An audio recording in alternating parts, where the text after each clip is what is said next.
Hujambo ndugu msikizaji na mtazamaji. Karibu katika makala ya siku ya leo ambapo tunazungumzia kuhusu mwongozo wa kusoma Biblia. Na juma hili tunayatizama maneno makuu ya nabii Yeremia ambayo yanazidi kutendeka katika uso wa nchi. Na kumbuka tumezungumzia wana wa Yuda ambapo wamechukuliwa ama wamepelekwa mateka kwa ajili ya kutosikiza neno la Mungu. Mungu amekuwa akiongea nao kupitia kwa watumishi mbalimbali, lakini hawakuwa wanasikiza hata. Siku ya leo tunazungumzia zahama ambazo zinaendelea katika sehemu za Yuda. Na fungu letu kuu la kukariri ningesoma ni Yeremia 9 mstari wa 24, nayo Biblia inasema, bali ajisifuye na ajisifu kwa sababu hii ya kwamba ananifahamu mimi na kunijua ya kuwa mimi ni Bwana nitendaye wema na hukumu na haki katika nchi, maana mimi ninapendezwa na mambo hayo, asema Bwana. Mpendwa, kumbuka lesoni hii ama mwongozo huu wa kusoma Biblia tunazidi kuangalia maneno makuu ambayo Yeremia amezungumzia kutoka kwa kinywa chake Mungu. Kumbuka juma lililopita tulijifunza kwa mambo haya ni mambo ambayo Mungu mwenyewe anayadhihirisha kwa Yeremia, na anamtuma, anamwambia kuwa aenende akayatangazie ama akanene kinyume na mapenzi ya watu, kwa sababu wameenda kinyume na Mungu. Mpendwa, uchungu pamoja na taabu za mtumishi wa Mungu vinaendelea kwa kweli karibu kitabu chote cha Yeremia, na ushughulikia changamoto na mapambano ambayo nabii huyu alikumbana nayo wakati akijaribu kufanya watu wayasikize maneno ambayo Bwana alikuwa anatafuta kuwasilisha kwao kutokana na upendo na kuwajali. Mpendwa, haya ni maneno ambayo Mungu ameshughulika kwayo, yaani anawapenda binadamu, vile vile anawajali. Na hebu fikiria jambo ambalo lingetokea kama watu wangemsikiza Yeremia na kama wangekubali maonyo ya nabii huyu. Iwapo wangesikiliza, endapo watu, mpendwa, endapo wafalme na viongozi wangejinyenyekesha wenyewe mbele za Mungu, zahama hiyo au taabu hiyo au yale ambayo yalikuwa yanawapata, zahama hiyo kuu ya kutisha isingekuja kwao. Na mpendwa, fursa ya toba ilikuwa mbele ya hawa wana wa Yuda, yani wana wa Israeli, hata baada ya kuwa wametenda makosa mengi kiasi hicho, maovu mengi mpendwa, maovu mengi kiasi hicho mpendwa, ambapo mlango wa mkombozi na wokovu ulikuwa bado haujafungwa. Mlango ulikuwa ungali wazi, wao walikataa tu kuingia ndani kwa kupitia kwenye mlango huu ambao ulikuwa umefunguliwa. Kwa hivyo mpendwa, juma hili tunaangazia kwa mara nyingine tena, ni rahisi kwetu leo katika nyakati zetu kutikisa vichwa vyetu kwa sababu ya ugumu wa mioyo yetu. Nasoma kitabu cha Wakorintho wa kwanza 10 mstari wa 11, na inasema, basi mambo haya yaliwapata wao kwa jinsi ya mifano, yakaandikwa ili kutuonya sisi tuliofikiriwa na miisho ya zamani. Mpendwa, tunayo mifano hii mbele yetu, na ni nini tutakacho jifunza kutoka kwa haya ambayo yanaendelea kujiri, ama maonyo ambayo tunazidi kupatiwa katika maisha yetu. Kwa hivyo juma hili hebu tuanze katika jambo kuu ama wazo kuu ambalo tulisoma kwa hebu yeye ajisifuje. Katika hali ya maisha ulimwengu huu wa leo ni kawaida kila mtu kujisifu. Mtu anasema, hebu tizama jinsi ambavyo ninavyoonekana, nimevaa vema, unanionaje? Kila mtu anajisifu. Na marafiki zangu, kuna wale ambao tuko wadogo katika umri, na tunasema katika umri wangu ni nani ambaye amefanya yale ambayo nimeyafanya. Kwa hivyo majivuno na kujisifu ni mambo ambayo yamekithiri katika nyakati hizi za mwisho. Hebu tuangalie sura hii ya 9 ya Yeremia. Mstari tumesoma ni wa 24, nabii anaanza na maombolezo yake kwa sababu aliona janga lisiloepukika kwa nchi ya watu wake. Mungu anatangaza hukumu juu ya Yerusalemu mpendwa, na Mungu anaposema kitu fulani kwa hakika ukitekeleza. Hili ni jambo bayana kabisa katika mwanzo huu. Ningependa ufikirie na ulishike kuwa Mungu anaposema jambo, anaponena, hakika atakitenda ama yeye hutekeleza. Kwa hivyo mpendwa, kile walichokuwa wanakwenda kukabiliana nacho hakikuwa kitu cha kutokea kwa bahati nasibu. Mpendwa, siyo tu moja miongoni mwa mambo ya kutisha na siyo elezeka yanayotokea mara kwa mara, kwa sababu Mungu amewaonya hapo mbele na amesema hapo awali kuwa mambo fulani yatatokea. Kile ambacho wangekabiliana nacho mpendwa, kilikuwa ni hukumu ya moja kwa moja kutoka kwa Mungu. Na ninapoangalia maandiko, naendelea kutafuta fungu hili, nadhani ni Waamuzi 10, naendelea kutafuta kwenda chini hapa, na mpendwa, ulikuwa ni utambuzi huu ndio ni utambuzi huu uliokuwa unamsababishia Yeremia huzuni ya namna hiyo. Kwa nini? Yeremia anapotizama anaona watu wakienda kuteseka. Kwa hivyo mambo haya yanaleta huzuni katika moyo wake. Anahuzunika kwa sababu watu wamekataa kumtii Mungu na watu wamekataa kusikia sauti ya Mungu. Hebu mpendwa, nije kwako asubuhi, mchana ama jioni ya leo. Ni watu wangapi ambao wanasikitiza ama wanasikitika ama vile vile wanasikia jinsi ambavyo Yeremia anajisikia hapa kwa ajili ya watu kutosikia maonyo ambayo wamepatiwa. Mpendwa, huzuni yake hata hivyo ilikuwa tu ni mguso mdogo wa maumivu ambayo lazima Mungu aliyahishi.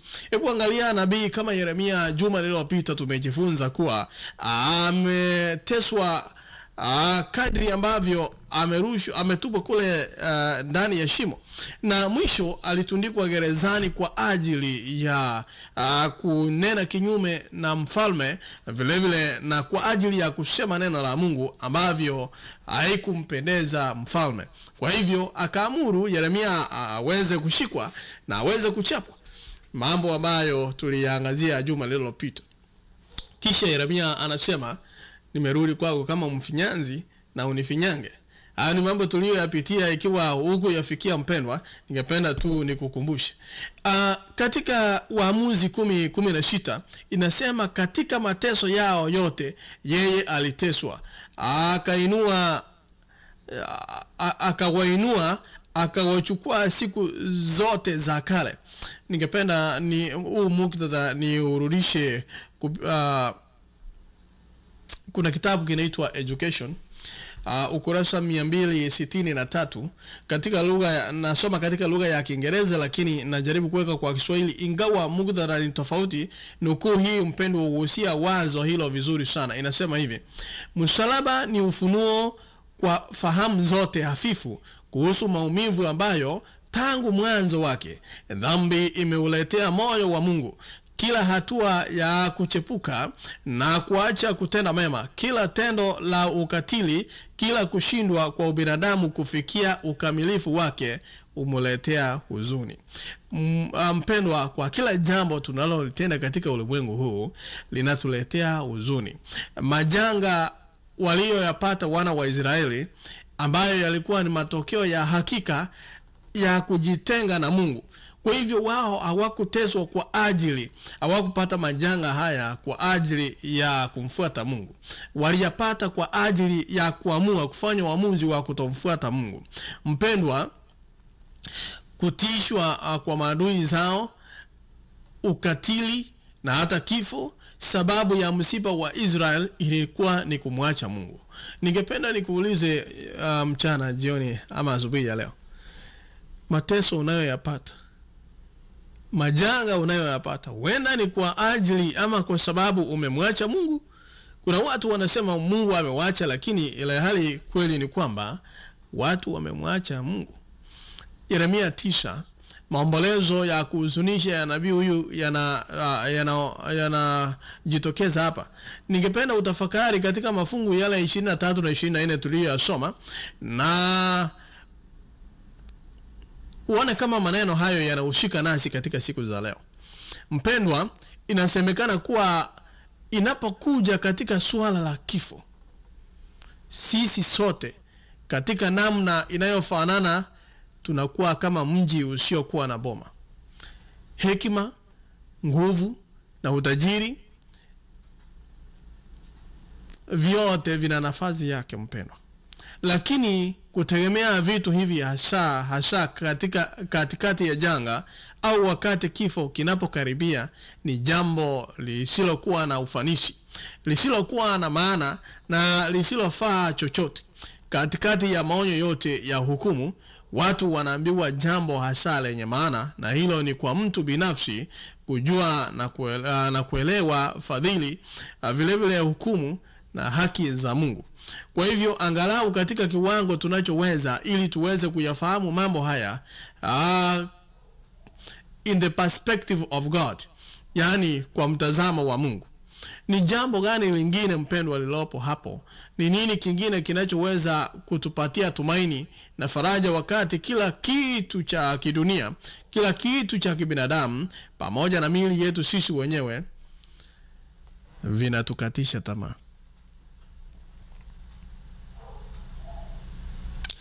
Unapotazama msalaba, ni nini ambacho unakuambia kuhusu fadhili, hukumu na haki ya Mungu? Unapotafakari hilo, hebu nilete wazo la pili. Wazo la pili ni hili: viumbe au muumbaji. Kumbuka somo letu kuu linazungumzia zama ambazo zinaendelea.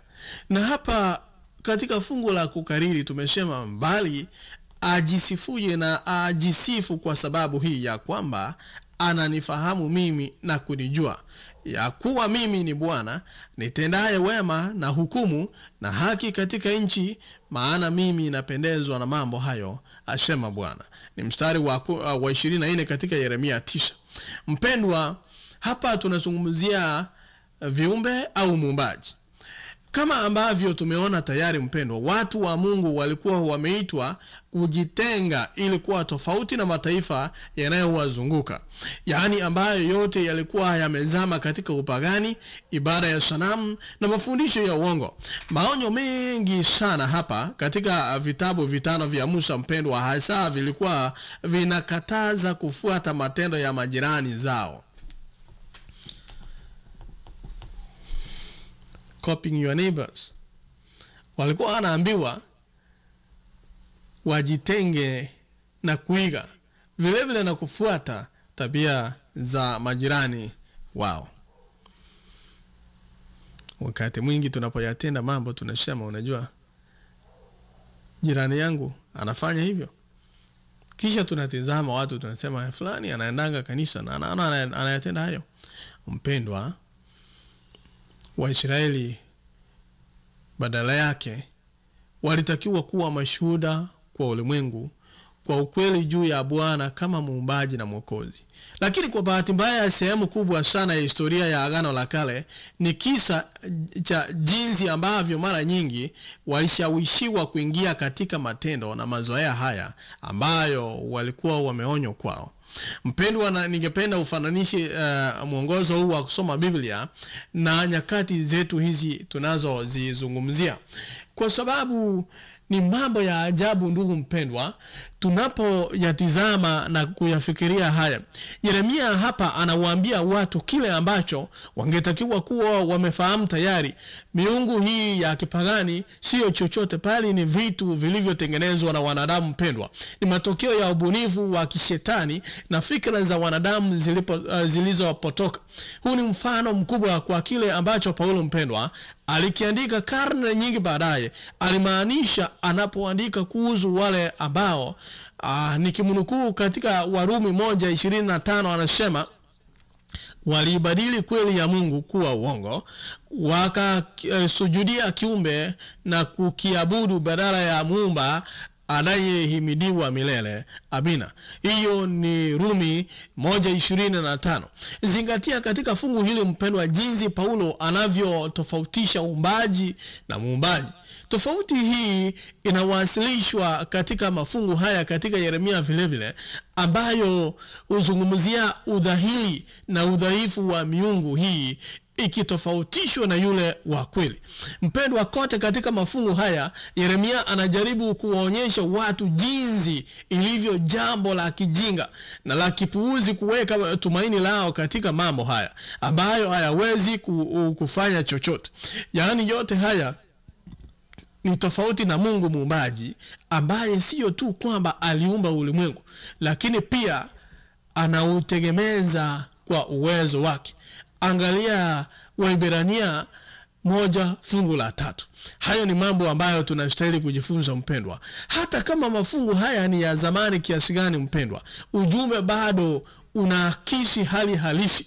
Mpendwa, tunaweza tusijaribiwe kwa kusujudia na kuabudu sanamu zilizotengenezwa na wanadamu.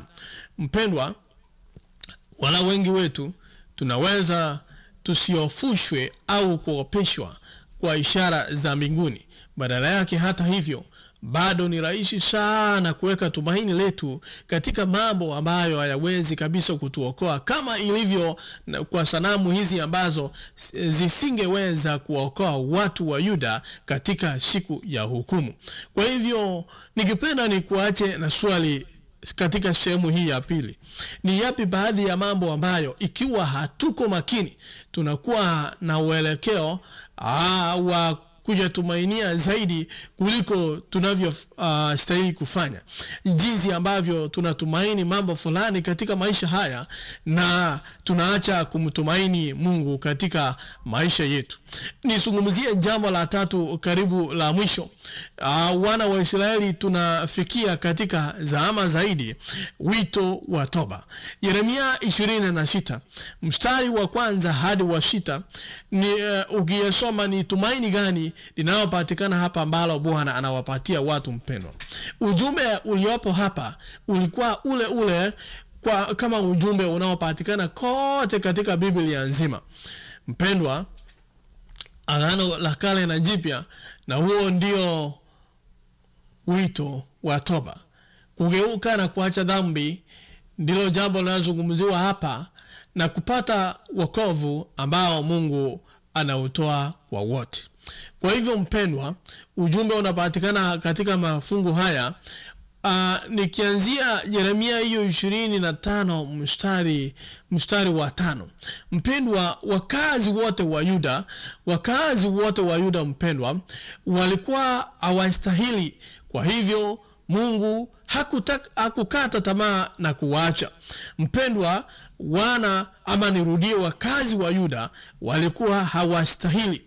Hata hivyo Mungu hakukata tamaa na kuacha, na kwa kupitia kwao jina lake lilipaswa kuinuliwa miongoni mwa watu wa mataifa. Wengi waliokuwa hawajui kabisa sifa zake mpendwa, walikuwa wanaelekea kuzama utukufu wa tabia ya kiungu. Ni kwa kusudi la kuweka wazi mipango yake ya rehema, ndiyo maana aliendelea kuwatuma watumishi wake manabii wakiwa na ujumbe usemao katika mstari wa 5, rudini sasa kila mtu aiache njia yake mbaya. Huo ni ujumbe ambao unatoka katika mwongozo wa siku ya leo, Yeremia 25 mstari wa 5.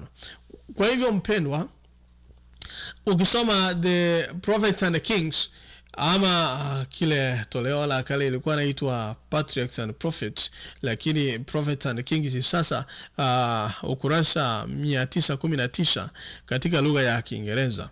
Lakini katika lugha ya Kiswahili ningependa kutafsiri, inasema, kwa ajili ya jina langu nitahairisha hasira yangu, kwa ajili yako nitajizuia ili nisifiwe, asema Mungu, wala nisikukatilie mbali kwa ajili ya nafsi yangu.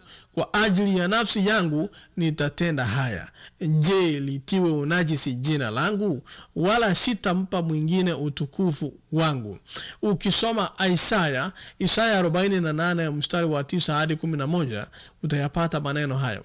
Mpendwa, jambo ambalo nitalimalizia hapa, Agano la Kale, Agano Jipya, mwishoni ujumbe wa Mungu ni ule kwetu sisi sote. Sisi ni wenye dhambi, tumefanya makosa, tunastahili adhabu, lakini kupitia kwa msalaba wa Kristo, kupitia katika kifo cha Yesu cha upatanisho, Mungu amefanya njia kwa ajili yetu sisi sote ili tuweze kuokolewa.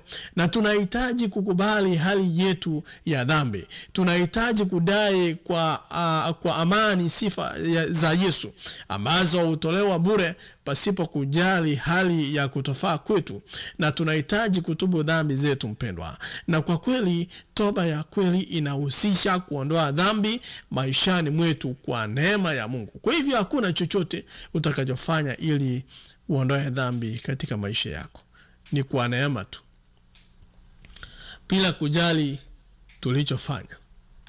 Tunaweza kutubu dhambi zetu na kusamehewa. Hii ndiyo kazi inayofanywa na Injili. Ni dhambi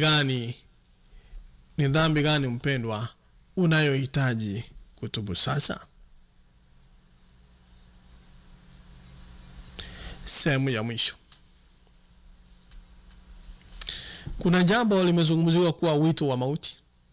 Kwa mtazamo wetu mpendwa, tunapoangalia nyuma, ni vigumu kuamini ugumu wa mioyo wa watu. Kama tulivyoona katika somo ambalo limepita, ujumbe wa Yeremia hata kwa jinsi ulivyo mkali kiasi hicho, bado ulijawa na matumaini.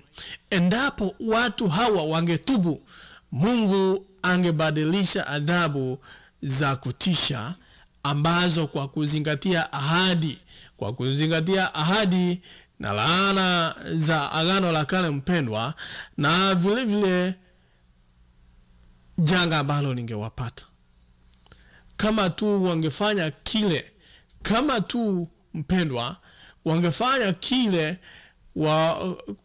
kile walichotakiwa kufanya. Endapo tu wangemtii, ndipo Mungu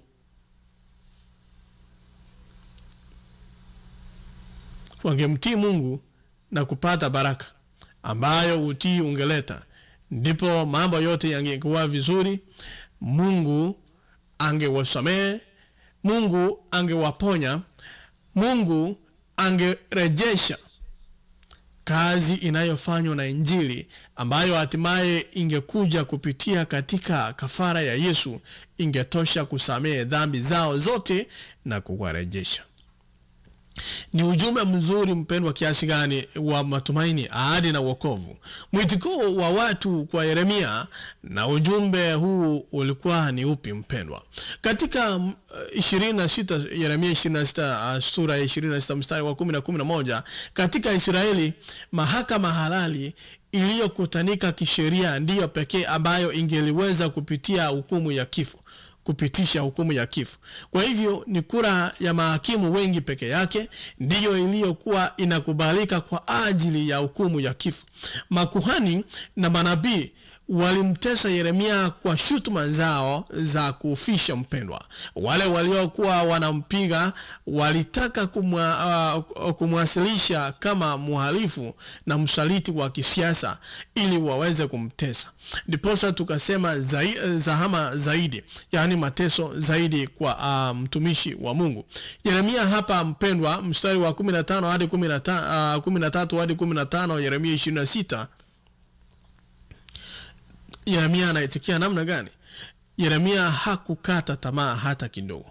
Mpendwa, hata kwa tishio la kifo mbele yake, nabii huyu bila shaka akiwa na hofu fulani kama binadamu, hata hivyo hakulainisha neno moja la ujumbe ambalo alikuwa amepewa na Bwana, ambaye hasa alimuonya tangu mwanzoni asizuie hata neno moja.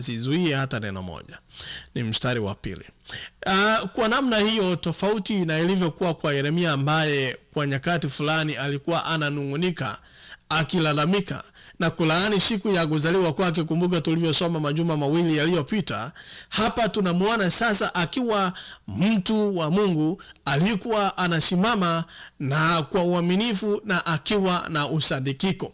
Mpendwa, katika maisha haya ni lini ilikuwa mara ya mwisho ulipotakiwa kusimama kwa uaminifu? kwa gharama ya maisha yako wewe kibinafsi, kwa ajili ya ukweli kama ulivyokuwa kwa Yesu.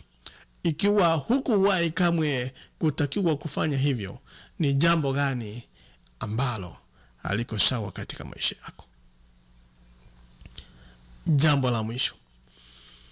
Katika hili tumelifahamu pendo, kwa kuwa yeye aliutoa uhai wake kwa ajili yetu. Yohana wa kwanza 3:16. Mpendwa, bila shaka tunaweza kuangalia katika mazingira ya asili yanayotuzunguka, katika mahusiano ya wanadamu na katika maajabu ya uumbaji wenyewe, na kuweza kuona upendo wa Mungu.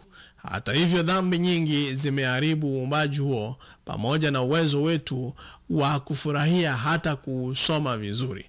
Lakini pale msalabani pazia zilipasuliwa, mpendwa, na kuwekwa wazi.